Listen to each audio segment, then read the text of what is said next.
अल्लाह से कलाम मुक़द्दस में बार बार फरमायो है अवां सचन सां गॾु रहो, अवां सच ॻाल्हायो, कूड़ जी तरफ़ कंहिं बि क़िस्म जो ध्यानु न ॾियो। अॼु मुसलमान हुन क़ुर जे मथां अमल ई न कयो आहे।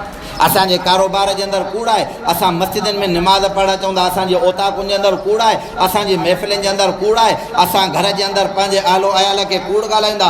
तव्हां यादि रखी छॾियो, जेसीं ताईं हिन कूड़ खे न छॾींदव तेसीं ताईं तव्हांखे कोई बि दुनिया जे अंदरि लुबे लुबाब न मिलंदो, नतीजो न मिलंदो। तूं कूड़ ॻाल्हाईंदे ख़ुदा जी लानत तुंहिंजे मथां पई वसंदी, जेसीं ताईं कूड़ ॻाल्हाईंदे तेसीं ताईं ख़ुदा जी लानत जो वसकारो तुंहिंजे मथां पियो हलंदो।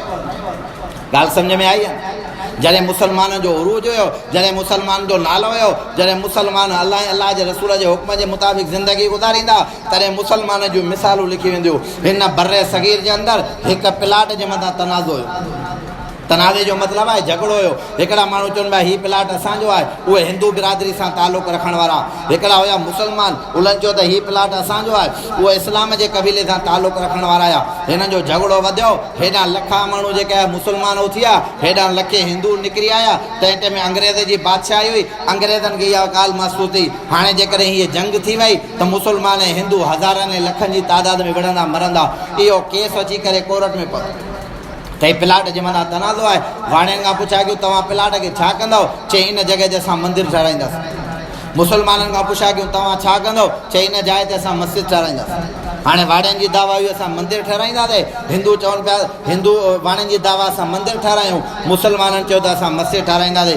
इहो फ़ैसिलो जॾहिं अंग्रेज़ ॾे आयो, अंग्रेज़ जेको जज हुयो उन वाणियुनि खां पुछा कई त प्लाट कंहिंजो आहे? चई साईं असांजो आहे। चई गवाह केरु आहे? चई फलाणो जेको आलिम मौलवी हाफ़िज़ आहे उहो असांजो गवाह आहे। तॾहिं मुसलमाननि खां पुछा कयूं छा इन गवाह खे तव्हां तस्लीम कयो था? चई अखियुनि जे मथां मुसलमान आहे। हुननि मुसलमाननि इहो सोचियो हीउ मौलवी साहिबु थोरो घणो कूड़ ॻाल्हाए करे असां मुसलमाननि खे प्लाट ॾियाराईंदो, इहो प्लाट मिलंदो, बाद में असां हिन जे मथां निमाज़ूं पढ़ी करे इहा मस्जिद आबाद कंदासीं। पर उन टाइम जा जेके आलिम हुया उन्हनि जो तालुक़ु मज़बूत पंहिंजे ख़ुदा सां हुयो।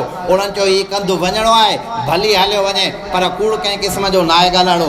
हाणे जंहिं ॾियारे ते फतवा अचणी आहे, जंहिं ॾियारे ते जज खे फतवा ॾियणी आहे, लखनि जी तादाद में मुसलमाननि जो टोलो बीठो आहे, हेॾां लखनि जी तादाद में हिंदुनि जो बीठो आहे। हिंदू इहो सोचे बीठा अॼु फ़ैसिलो असांजे हक़ में ईंदो, मुसलमान इहो सोचे बीठा अॼु फ़ैसिलो असांजे हक़ जे अंदरि ईंदो।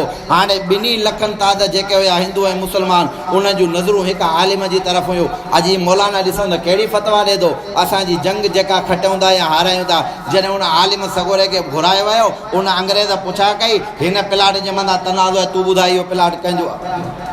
तॾहिं बेझिझक उन मुसलमान आलिम चयो, उन बुज़ुर्ग चयो त साईं हीउ जेको प्लाट आहे सो प्लाट हिंदुनि जो आहे, मुसलमान जो कंहिं क़िस्म जो न आहे। तॾहिं इहा ॻाल्हि ॿुधऊं, तॾहिं मुसलमान जा कंध हेठि हुया। कंहिं मुसलमान कहिड़ी पे ॻाल्हि कई? चई अजीब मौलवी आहे, थोरो कूड़ ॻाल्हाए आहे, प्लाट मिली वञे हा, असां हुनजे मथां मस्जिद ठाहियूं आहे। तॾहिं हुनजे करे हुन आलिम चयो त मां कतान कंहिं बि सूरत जे अंदरि कूड़ नथो ॻाल्हाए सघां।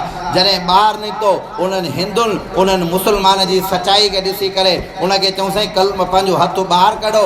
जॾहिं उन आलिम पंहिंजो हथु ॿाहिरि कढियो, लखनि जी तादाद में हिंदुनि उनजो हथु पकिड़े करे ला इलाहा इल्लल्लाह मुहम्मद रसूलुल्लाह पढ़ी करे मुसलमान थी विया।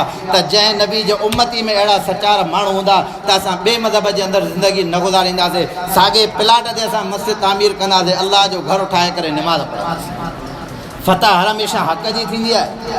फतह कंहिंजी थींदी आहे? ॾाढा चओ हर हमेशह हक़ ऐं सच जी थींदी आहे।